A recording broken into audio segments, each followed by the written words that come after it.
सगळ्यांक सांगूंक सोदता आपलें आरोग्य निरोगी दवरपा लागून भायल्यान तशेंच भितरल्यान रेगुलर योगाभ्यास हो चालू दवरचो, जेणे करून आमचे भितरली नॅगेटिविटी ना जातली, आमचे भितर पॉझिटिविटी वाडटली, आमचो ओरा वाडटलो, आमची आध्यात्मीक उन्नती जातली.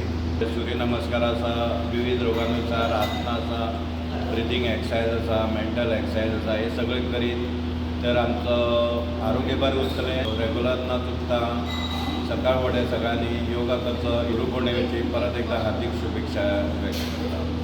थँक्यू. एक वर्ष पूर्ण ऑलरेडी जाल्लें आसा आनी दुसरी वर्स स्टार्ट जाल्लें आसा. तेन्ना तुमची सगळ्या कडेन मागता तुमी अशें डेली योगा घेवचे आनी तुमचें आरोग्य बरें सुदृढ दवरचें आनी सगळ्या दुयेंसां पासून तुमी पयस रावचे. तशेंच हांव आमचे योग गुरूचे हांगा आसात, आमचे दिनेश सर, तांकां देवा कडेन मागता तांकां बरें आयुश्य दिवचें, बरें आरोग्य दिवचें आनी तांकांय अशी आमकां बरी करून शिकोवपाची कसली दिवची. जवळ 10-15 वर्सां सतत ह्या क्षेत्रांत काम करता विद्यार्थ्यांक करीत आसा. गुरुपौर्णिमेच्या निमित्त साधून आमी एक तांचो बारीकसो सन्मान करपाक पावता.